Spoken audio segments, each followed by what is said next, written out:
Bueno, pero entonces, miren, yo creo que al respecto de San José puede sucedernos lo que el doctor Piño decía respecto de muchos santos, que a veces nosotros no es por mala voluntad ni nada, sino por falta de conocimiento, por superficialidad, o a veces ni siquiera es por superficialidad, es porque uno no profundiza en determinadas cosas. Y a veces nosotros tenemos, él comentaba eso, que él veía que a veces se tenía de los santos una visión inconscientemente deformada. Entonces él comentaba, por ejemplo, comparaba y comentaba fotos, por ejemplo, una foto. Él dice que tuvo un problema cuando, claro, estoy hablando ya por los años 1900, yo no sé, 1920, 1930, que canonizaron a Santo Domingo Sabio. Santo Domingo Sabio, sabio con B pequeña, no sabio de sabiduría, de saber. Hay una parroquia aquí en Pasadena, Santo Domingo Sabio, que era un jovencito del oratorio, del colegio de San Juan Bosco, y que tuvo una vida extraordinaria y fue santo. Incluso se le aparecía más de una vez a San Juan Bosco en vida, por supuesto, y le daba mensajes. Mismo San Juan Bosco comenta eso y tal. Entonces, cuando lo iban a canonizar, siempre hay como no hay fotos de él, alguien, seguramente los padres salesianos, que de la orden que él pertenecía, él no pertenecía, porque no fue sacerdote ni nada, fue simplemente un alumno, un jovencito, y alguien hizo un retrato imaginario. Entonces con los otros niños lo vio y, Dios mío, y este santo, porque tiene una cara de cualquier cosa menos de santo. Decía que por la figura era un niño caprichoso, vanidoso, insoportable y no sé qué, por lo que yo tenía ese discernimiento ¿no? Y bueno, quien hizo el cuadro tampoco tenía la culpa, porque no sabía cómo era cómo era Santo Domingo Sabio. Pero entonces hay muchas cosas así. El doctor Piño comentaba. Sí, la foto fue de un compañero de esto, eso, pero una foto. Ah, sí, y era de un compañero. Pero. Y él decía, la iglesia lo canonizó bien. Es muy interesante, cuando después dice, como nunca hubo fotos, se usa la foto regular. Ahí no se lo pudo, bueno. Que era igual a él. Claro. Entonces, él comentaba también dos fotos, una real y otra, una estampita de Santa Teresita del Niño Jesús. Entonces la pintaba con unos labios así en forma de corazón, y ella abrazada de una cruz y así con los ojos medio volteados y no sé qué. Y después al lado de ella había una foto de ella, que además hay varias fotos de ella, muchas fotos de ella, porque ya en la época de ella ya existía la fotografía, una foto maravillosa. En la primera, el doctor Piño decía, era una muchachita que se ve que nunca sufrió la vida, tiene los ojos volteados así medio románticos, haciéndose de la vida una idea de lo que la vida no es. Y en cambio, si ustedes ven la foto de ella, es una joven, ella murió a los 24 años, pero con una bondad, pero con una determinación, una firmeza. Hay una de las fotos de ella que se le sacaron la foto, teniendo ella 40 grados de temperatura de fiebre,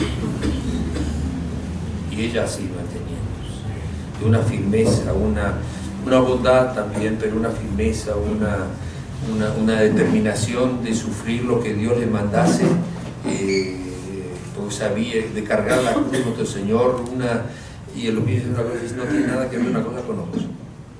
Y entonces se puede tener de los santos al respecto de imágenes, de estampas o lo que sean, que alguien,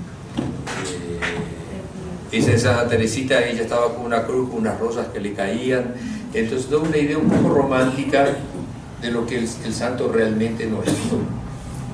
O esas vidas de santos que comienzan así, lo que yo comentaba, santa. Él ya de niño, cada vez que veía una imagen de la Virgen, derramaba lágrimas de dulce, de emoción. Entonces el mío no puede ser. Pues si cada vez que veo una imagen de la Virgen comienza a llorar, es anormal, porque eso no sé si me explico. Si cada vez yo veo una imagen de la Virgen comienzo a llorar, entonces Bueno, puede ser, pero muy raro. Entonces se da una idea de que realmente el santo, cada vez que va a una imagen de la Virgen, tiene que conmoverse el corazón hasta las lágrimas, y no es así.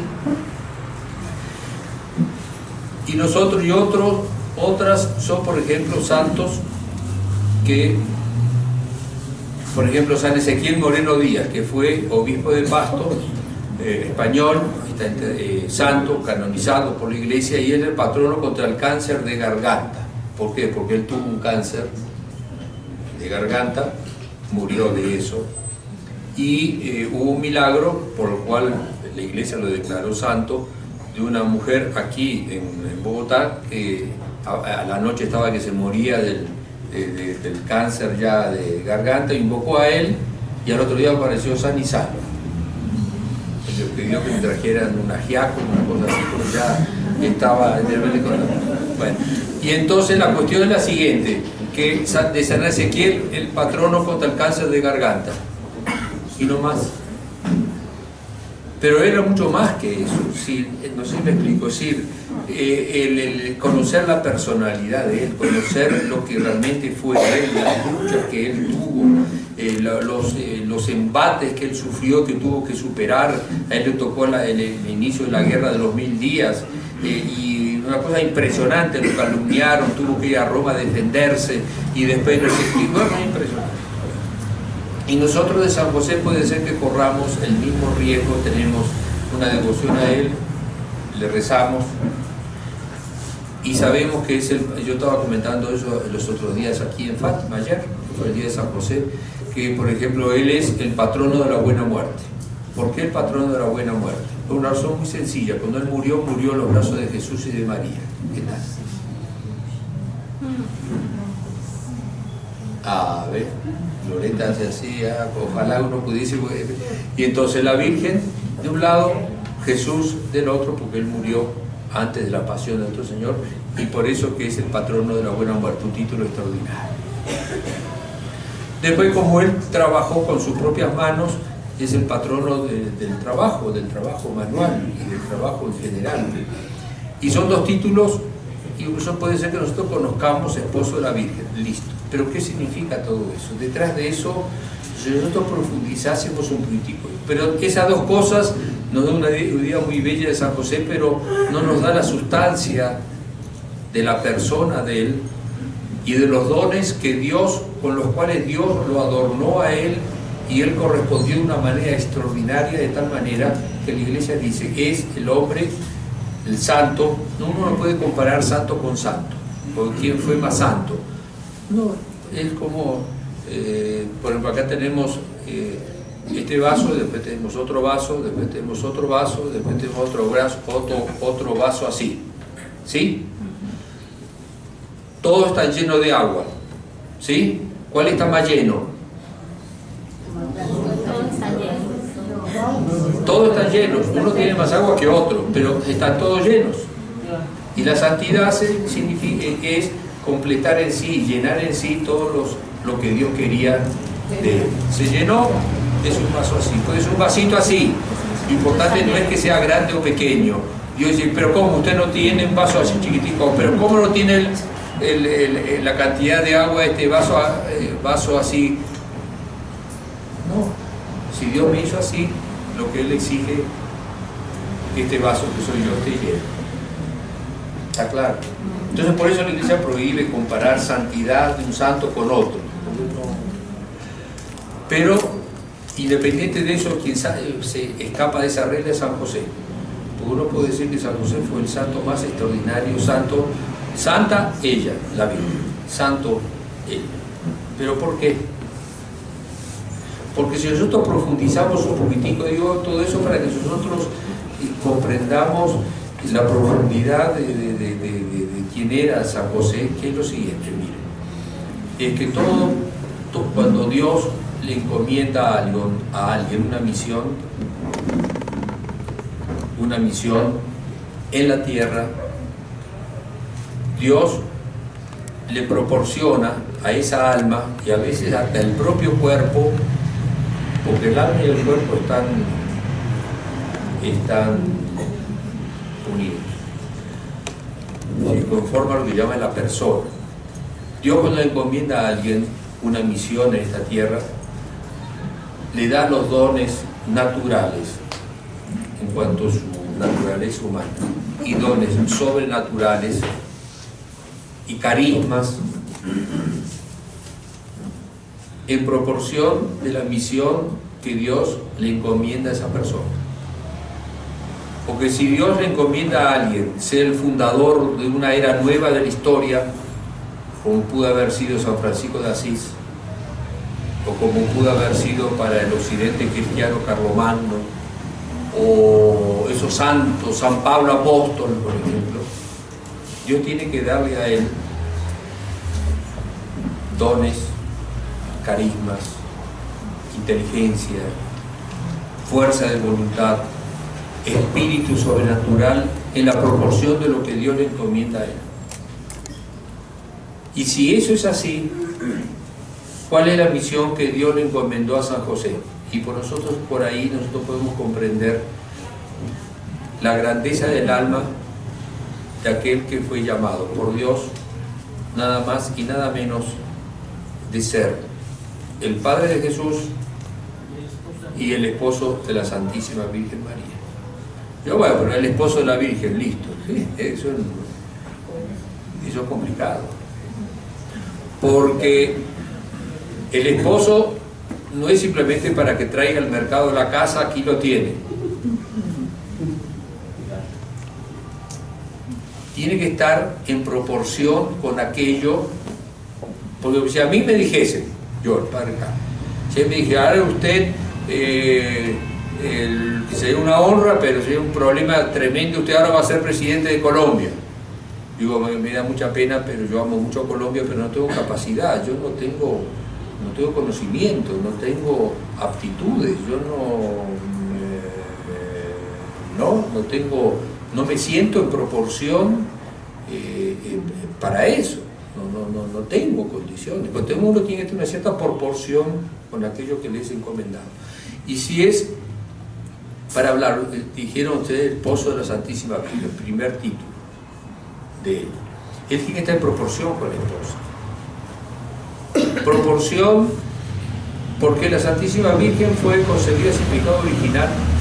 Ella tenía la ciencia infusa, si Dios le dio, porque ella no estudió en ninguna universidad, no estudió en ninguna escuela rabínica, y sin embargo conocía las Escrituras, conocía los planes de Dios y conocía los designios de Dios, mucho más que todos los ángeles juntos, porque es lo que llama la ciencia infusa. Le fue infundida por Dios un conocimiento.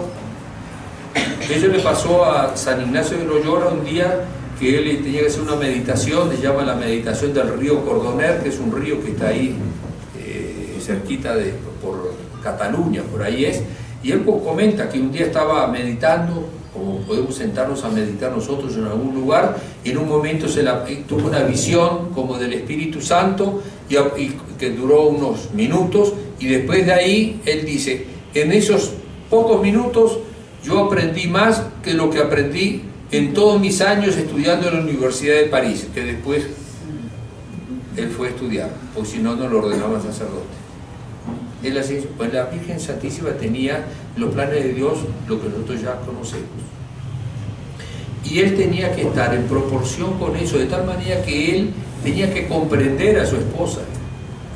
Tenía que tener dentro de él una sabiduría y una visión de Dios, de tal manera que pudiese, para hablar de la vida doméstica, conversar con su esposa como que de igual a igual, digamos, porque si yo estoy con el premio Nobel de Física y voy a hablar con él de física, yo ni sé cuál es el año, sí, aprendí la ley de Newton en el colegio con la formulación, que no sé qué, que yo me olvidé, ya ni sé. Pero yo no puedo hablar de física con él, poder hablar, decir, explíqueme, y cómo funciona tal cosa, pero yo no tengo capacidad para tener una interlocución con alguien de algo que yo no sé. Y si no fuese esa proporción, ¿cómo sería la interlocución de San José con la Virgen? Por tanto, Dios, él tenía dentro del alma de él una grandeza, y una grandeza de horizontes, de comunicación sobrenatural y la comprensión de las cosas de Dios en la proporción de nuestro Señor. Cuando digo proporción, digo que sea igual, pero en la proporción. De tal manera, si no, sería un matrimonio de mudos. No, claro, de mudos espiritualmente. Tenía que ser alguien que estuviese, si no es el mismo nivel, pero por lo menos en proporción. Y después, ¿saben qué? Ya que entramos por ahí, el otro Piñón nos explicaba eso. Él comprendió como nadie y abarcó como nadie quién era la Santísima Virgen. Y eso es mucho decir. Porque un esposo que no comprende a su esposa siempre deja, estoy hablando de lo ideal, que comprenda a su esposa, que comprenda cuáles son sus sentimientos, que comprenda cuál es el designio de Dios sobre ella. Por tanto, nadie comprendió a la Santísima Virgen de los hombres. No estoy hablando de nuestro Señor, nadie comprendió a Nuestra Señora tanto como Él. Y para comprender a Nuestra Señora era necesario un universo de conocimientos, de interpretación, de conocimiento de todos los misterios que se iban produciendo en Nuestra Señora, a comenzar por la encarnación del Hijo de Dios en el cielo purísimo de ella. Y al mismo tiempo, nadie conoció a San José y profundizó en el alma de él como Nuestra Señora. Por eso el otro niño decía, eran como dos espejos, que uno se veía en el otro, se comprendía en el otro, y nadie amó a la Virgen y viceversa como uno al otro, no solamente por puros esposos, porque cada uno de ellos comprendía el designio divino, el designio que Dios tenía para cada uno de ellos. Y Dios le reveló también, junto, cuando no temas recibir a tu esposa, a María, en tu casa, porque lo que ella está esperando, que concibió, es obra del Espíritu Santo. Cuando digo comprender, hablemos solamente de un aspecto. Él comprendió porque Dios se lo reveló. Y si no se reveló Dios enteramente, la Virgen le terminó que él comprendiese, no solamente que ella estaba esperando y después tenía en sus brazos al Hijo de Dios, sino cuál era la misión del Hijo de Dios. Ahí viene todo el papel de Jesús, prefigurado del Antiguo Testamento, y que viene a redimir el género humano. Y él ya sabía por revelación, que ese hijo, que su esposa estaba engendrando, y había engendrado después que nació, y que él tenía que cuidar, iba a morir en una cruz. Iba a morir en la cruz por él, José, iba a morir en la cruz por ella, Santísima Virgen, y él tenía en sus manos y bajo su cuidado el Redentor de todos nosotros y de toda la humanidad hasta el fin de los tiempos. Y en el horizonte visual de él estaba todo eso. ¿Saben qué? Estaba toda la historia de la humanidad. Cuando digo historia, no es con fechas y todo, no es eso. Es la historia de la humanidad, de todos los hombres que iban a ser redimidos por la sangre de aquel niño que su esposa virginal estaba esperando. ¿Cuáles son los misterios que Dios le reveló a San José? Y después otra cosa, que ese niño que estaba ahí y que estaba siendo cuidado por San José, ese niño iba a morir en la cruz y iba a subir a los cielos. Pero ese niño, después de subir a los cielos, iba a quedar entre nosotros, porque era Dios en la Eucaristía y Dios en su iglesia. Por eso es que Él es patrono de la iglesia, porque si fue el Padre de Jesús, es el Padre de la iglesia, que es la presencia de Jesús entre los hombres hasta el fin de los tiempos. Y así como Él comprendió que Él iba a morir en la cruz, Él comprendió que la presencia de ese niño, ese Jesús, en la tierra a través de los tiempos, iba a pasar por persecuciones, iba a engendrar santos, vírgenes, profetas, guerreros, doctores, y Él tenía todo eso en las manos. Y la pregunta es, ¿no le fue revelado a Él también a lo largo de la historia, todas las almas que se iban a salvar por esa redención de ese niño que él tenía en las manos. Y Dios no le encomendó a él, porque es otra cosa. Él era padre verdadero de Jesús. ¿Por qué? No era padre verdadero en el sentido de la carne, pero era verdadero porque él, siendo padre, era, por así decir, dueño y responsable del fruto de su propia esposa. Y tanto era así que el niño se comportaba delante de él como un niño se comporta delante del padre. No tenemos que imaginar esto. José me hace favor, acá el Dios soy yo, así que lo que vamos a hacer es tal cosa. No tendría sentido. O la Virgen, mira, el Inmaculado soy yo, así que me hace favor y me respeta. Bueno, eso no es necesario decirlo, porque San José era el respetuoso por excelencia. Pero como diciendo, me hace el favor, yo sé cómo son las cosas. ¿Usted imagina una cosa de esas? Pero usted póngase al revés. San José, sabiendo que tenía a un Dios y a una Virgen Inmaculada, Madre de Dios, que los dos lo miraban como decir, papá, entonces ¿qué hacemos?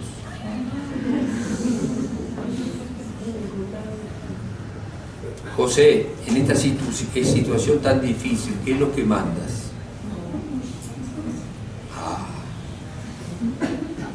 Porque nosotros vamos a comprender la grandeza de él en esos momentos.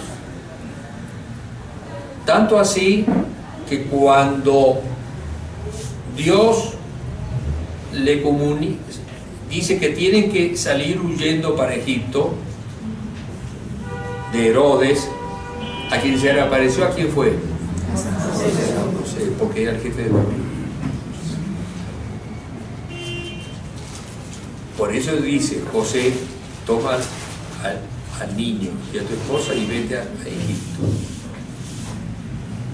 Entonces apareció, o el niño, porque el niño era Dios, él sabía todo, pero él en su humanidad tenía que manifestarse como realmente era en su humanidad, un niño.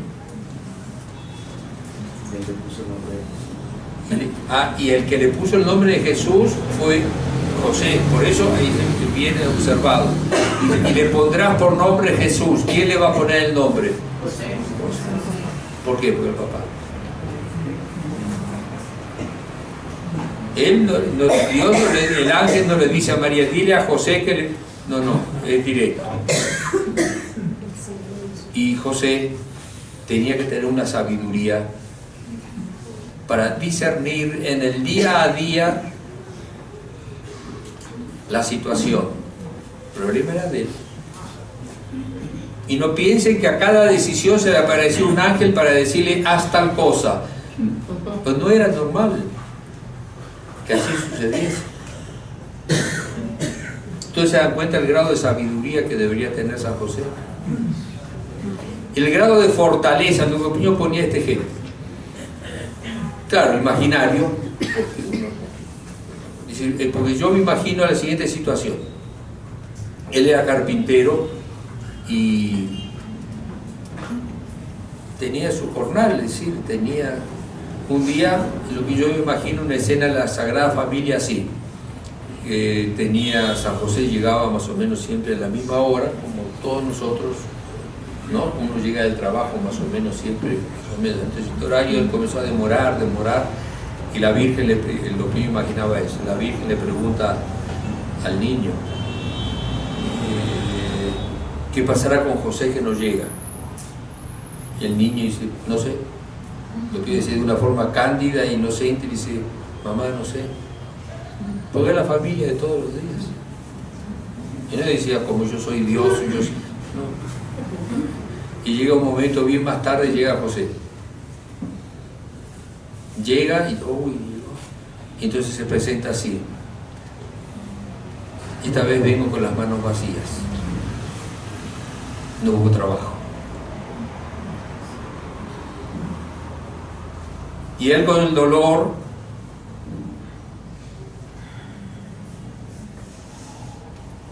y ahí al niño, haga un milagro. No, pues no es así. No es así. Porque no sería normal.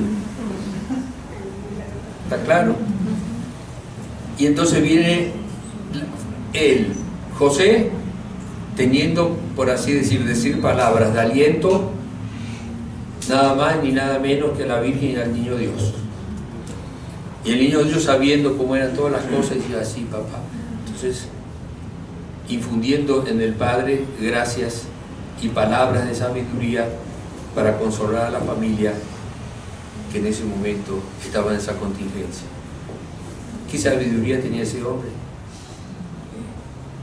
¿Qué fortaleza de alma? ¿O cómo fue el viaje a Egipto? Llena de dificultades.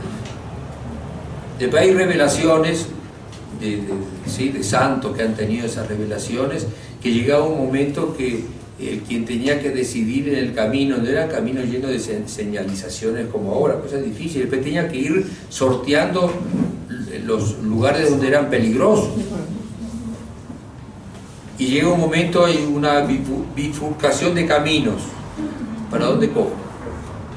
Entonces no tenemos que imaginarnos, el niño, tú que eres Dios, sabes que sabes todo.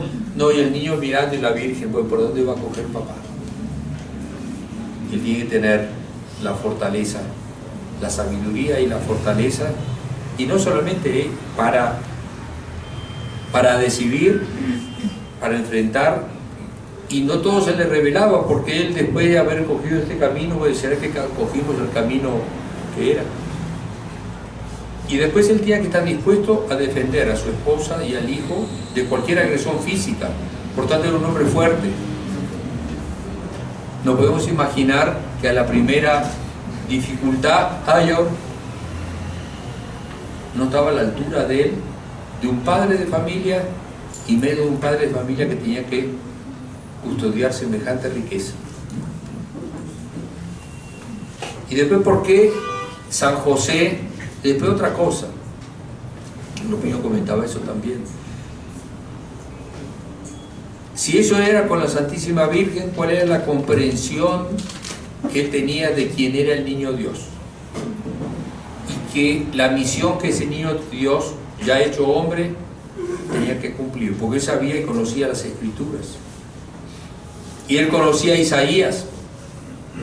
Isaías, que es el profeta que más se lee durante la Cuaresma y en la Semana Santa, que habla del siervo, no siervo animal, sino siervo del que sirve, el siervo doliente, que va a ser abandonado, él sabía que tenía en las manos a ese siervo doliente profetizado por Isaías, porque él sabía. Y él sabía por la profecía de Malaquías que ese niño, cuando fuese grande, iba a ser traicionado por 30 dineros, cuyo estaba profetizado. Sabía todo eso.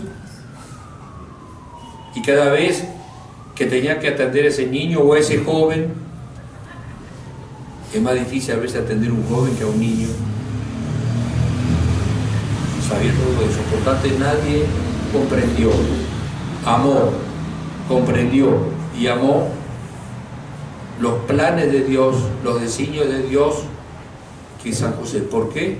Porque Dios lo puso a San José para custodiando al niño Dios, estaba custodiando los planes de Dios al respecto del Hijo, segunda persona de la Santísima Trinidad que él tenía ahí. Y nosotros, meditando un poquitico sobre esas circunstancias, nosotros comprendemos qué tamaño o qué dimensión debería tener el alma de San José para ser capaz de una cosa como esa.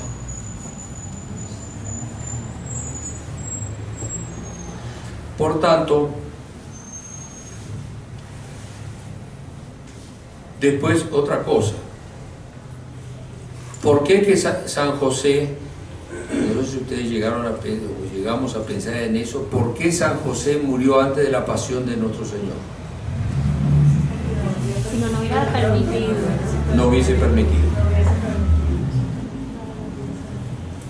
Dios le permite. Lutopino decía una cosa muy bonita una vez: si a mí me gustaría un día que si alguien esculpiese una imagen de San José y abajo una frase como que dicha por San José: hay de quien ose tocar a mi esposa. Ahí podía ver: hay quien ose tocar a mi hija. Él no hubiese permitido. Y era tal el poder de impetración de San José, era tal el poder de la personalidad de él, porque nosotros tenemos que imaginar, porque ahí está la cosa, ¿ves? Hay ciertas imágenes de San José también piadosas, pero así con los ojos volteados, así que uno da la impresión que aparece un gato y ese hombre sale corriendo. No puede ser. Y hay una disociación entre la varonilidad y la santidad. Porque la mujer que no es verdaderamente mujer, no es mujer, y el hombre que no es verdaderamente hombre, no es hombre. Por eso que los santos se caracterizaron por su bondad, por su paciencia, por su humildad y por su fortaleza. Lupino comentaba, decía que no se imaginaba, y hay relatos de eso en lo que se llama el martirologio romano. El martirologio romano es la historia de los mártires. Y está escrito los discursos o los que ellos decían antes de martir. Claro, la persona que asistía y después tomaban sus notas. Tal vez no son palabras textuales, ¿no? Pero era esa la idea. Lo que yo me acuerdo, y hay narraciones así, era la noche anterior al martirio. Entonces estaban las cárceles que están debajo cuando uno entra al Coliseo, uno no ve, en el Coliseo romano no ve lo que llamaba la arena, como unas canchas de fútbol o un campo de deportes que uno ve lo que ve abajo, no ve eso, sino ve unas divisiones, unas paredes así. Ahí era donde, y arriba estaba lo que llamaba la arena. Ahí abajo es donde guardaban las fieras y donde los mártires esperaban al otro día para ser comidos por las fieras.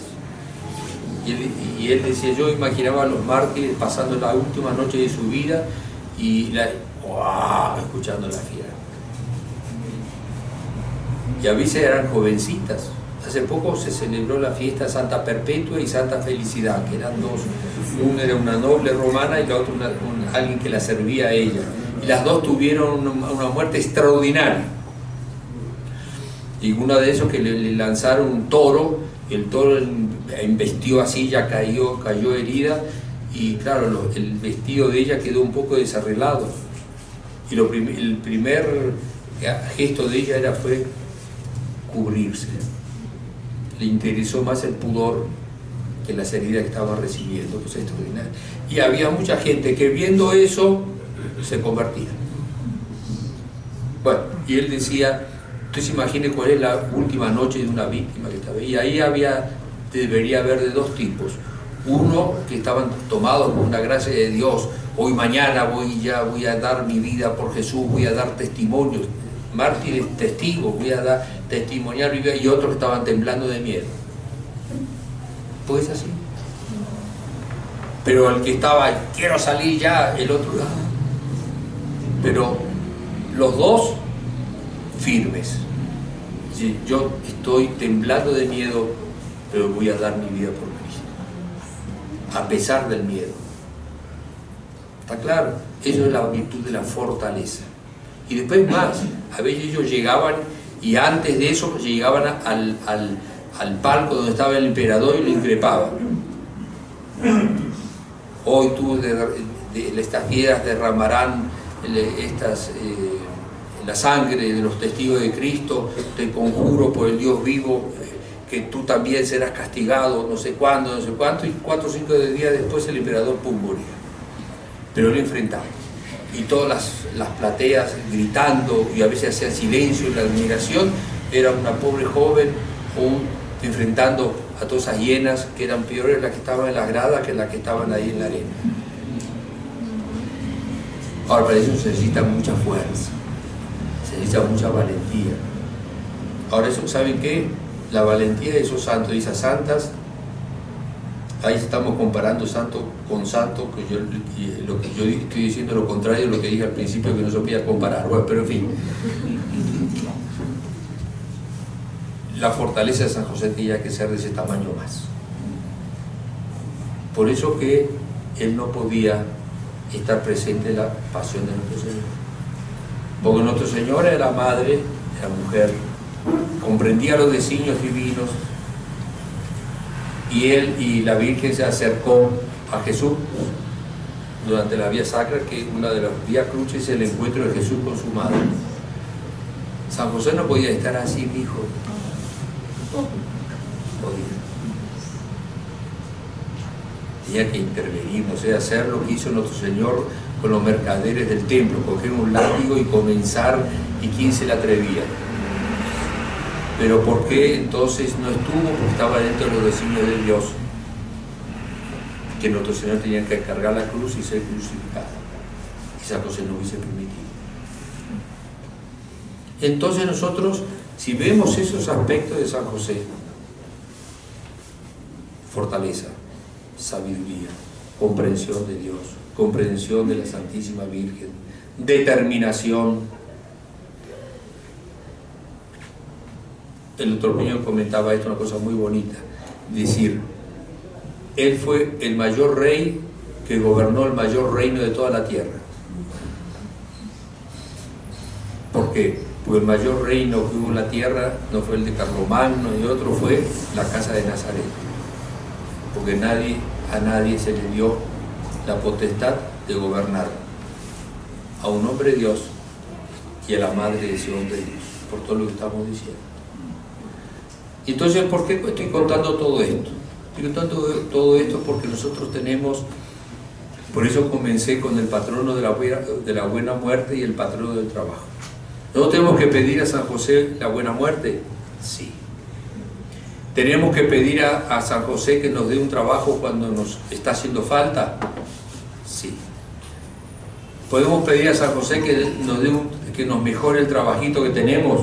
Sí. Pero no podemos reducir nuestra devoción a San José a esas pequeñas cosas. Tenemos que pedir a San José, y que es lo que más nos quiere dar, es la comprensión de Dios, como Él tuvo, o por lo menos, digamos, como Él tuvo, un poco difícil, pero que nos ayude a tener la comprensión de Dios que nosotros deberíamos tener. Tener una comprensión, si nosotros queremos tener una devoción a la Santísima Virgen, un conocimiento de la Santísima Virgen, una confianza en la Santísima Virgen, una devoción a ella, tenemos que pedir a San José. Porque el Señor, San José, tú conociste, tú amaste como nadie a la Santísima Virgen. Y yo quiero conocerla más, quiero amarla más, quiero servirla más. Lo mismo el amor de Dios. Y otra cosa, y con eso termino, miren. El doctor Piño insistía en eso, en los santos que han escrito sobre San José, hablan mucho de eso, son las perplejidades de San José. Cuando él vio que la Virgen estaba esperando, para él sucedió lo que en la vida no podía suceder.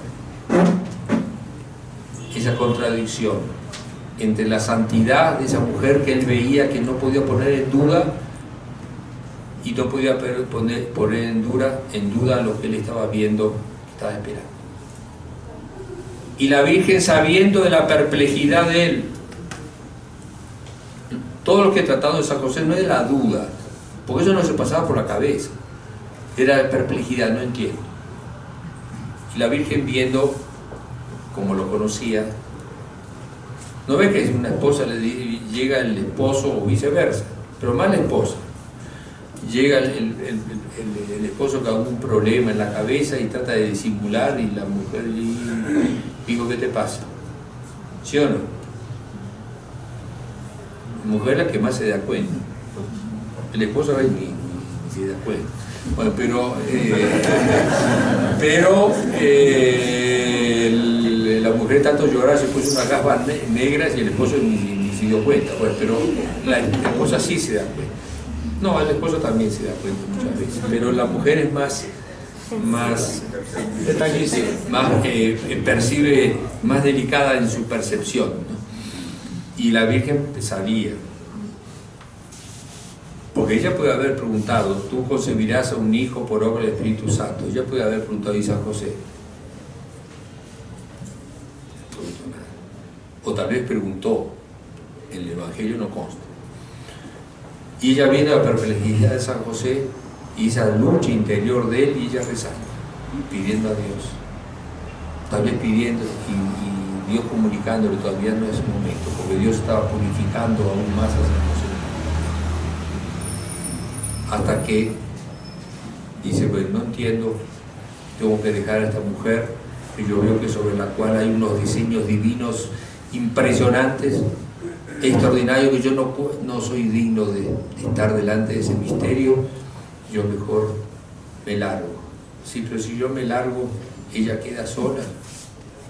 Sí, no, ustedes se dan cuenta el dilema total. Yo creo que pocos, o tal vez nadie, sufrió en su alma un dilema mayor y una tortura moral mayor. Pues yo me voy, pero la dejo y la voy a dejar sola. Pero no, que sí, que no, que sí, que no, que no. Entonces preparan una trocha pequeñita para el otro día. Y cuando eso llegó al auge, se aparece el ángel y le dice. A partir de ahí, él ya vio a la Virgen con otros ojos. Y el alivio de ella, al ver el alivio de él. ¿Está claro? Entonces ustedes ven, son dos almas que se comprendían, se acompañaban, se ayudaban mutuamente. Y viene la felicidad de uno, y viene el alivio de uno y la felicidad del otro, o el alivio de los dos. Entonces, para pedir a San José que nos dé la paciencia, que nos dé la confianza en Dios cuando suceden en nuestras vidas cosas que nosotros no entendemos, o cuando suceden en nuestras vidas cosas que nosotros no imaginábamos que podía suceder. Imagine todo menos esto. Para esas horas, ¿saben quién es el patrono? San José. Y con esto es lo que yo quería decirle muy por encima, era para que nosotros ampliásemos esa idea que nosotros tenemos de San José y no pensar apenas que San José es el patrono de la buena muerte, que lo es el patrono del trabajo, que lo es. Y cuando nosotros decimos que es el hijo adoptivo de Jesús y el esposo de María, claro, pero nosotros tenemos que profundizar eso, y cuando yo les puse todos estos ejemplos era para tratar de que nosotros hiciésemos carne nosotros, sintiésemos un poco esa relación de Jesús, de María y de San José, por así decir, en el día a día. O cuando lo fueron a buscar al templo, que se fueron y dicen, ¿dónde está el niño? Eso yo le iba a preguntar a usted, ¿dónde está el niño? Pero, claro, es forzoso. Como ustedes saben, cuando salían de Jerusalén se formaban dos caravanas, las mujeres por un lado, los hombres por otro. Y ella pensaba que estaba ahí y viceversa.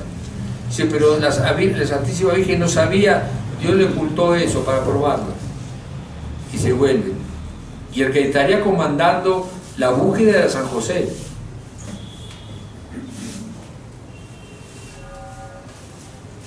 Pero el último lugar que él podía encontrar era el templo, que dice el niño que va a ser en el templo, y ahí él lo encuentra. Pero bonito, la que pregunta es la Virgen y no es el Padre. Sería lógico que el Padre fuese el jefe de familia. Aquí, tal vez, para ser más delicado, como a veces pasa, que el Padre le dice a la Madre, pregúntale usted. Más suavecitico, ¿sí o no? Bueno, a veces lo contrario. Pero, y le pregunta, porque esa pregunta necesitaba salir de un corazón de madre. Y la pregunta perfecta, hijo, ¿por qué hiciste esto con nosotros? Y nuestro Señor le da una respuesta más para San José que para ella. No sabía que yo me tenía que ocupar en las cosas de mi Padre. Como diciendo, no saben cuáles son los designios divinos. Yo no les comenté en las conversaciones que tenemos en Nazaret cuál es la misión, y ustedes lo saben por los profetas. Él no lo dijo nada, no sabían ustedes. Sí, Señor. Y ahí los dos se comportan más como padres, como hijos de Él. ¿Está bien? Y entonces él ya había terminado las discusiones con los doctores de la ley y dice la Escritura, se fue con sus padres y siguió sometido a ellos. Siguió como hijo. Siguió siendo el mismo niño de siempre. Pero él quiso manifestarles al padre y a la madre, por así no, yo la palabra es impropia, como que refrescar en ellos o consolidar en ellos, si fuese necesario, la misión que él tenía. Y así fueron viviendo. Fueron viviendo hasta que San José muere por designios divinos, un poco por lo que decíamos ahora, hasta el último momento que él le dice a su madre, madre, llegó el momento, adiós. Y comienza la vida pública.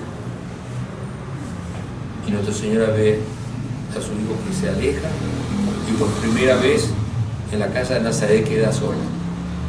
San José había fallecido, muerto, estaba en el cielo, estaba en el limbo de los justos y su hijo va a predicar, ella queda solita. Ahí comienza la soledad de nuestro Señor. ¿Usted ve cómo se parece a una familia real?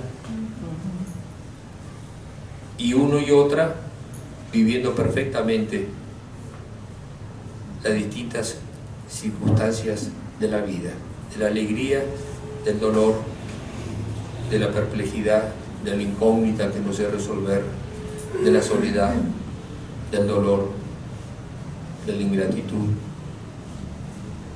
y de las maravillas de las comunicaciones sobrenaturales, todo eso. Y San José estuvo en eso, por tanto, es el patrono para todo.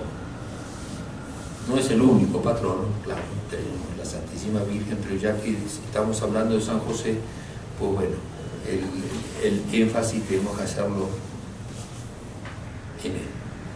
Y ahí, yo por eso les dije esto, tratando de ustedes y yo tratar de ampliar un poquitico el horizonte de quién era San José. Y la misión en el cielo no se acaba. Él sigue siendo el patrono de la iglesia, sigue siendo el protector de la iglesia, sigue siendo el protector de la iglesia contra todos sus enemigos, contra todos aquellos que quieren deturparla, que quieran intentar destruirla, porque destruirla no la van a lograr, porque tiene la promesa de nuestro Señor. Y bueno, y Él nos ama a cada uno de nosotros con un amor como nadie nos puede amar, después de la Santísima Virgen María y de nuestro Señor. ¿Por qué? Porque Él cuidó, dio aquel que Él sabía que era nuestro Redentor, y Él sabía que era para el bien de todos nosotros. Entonces, eso, tengamos para San José una devoción con mucho amor, considerándonos hijos de Él, comprendiendo la grandeza del alma de Él, y bueno, y con mucha confianza.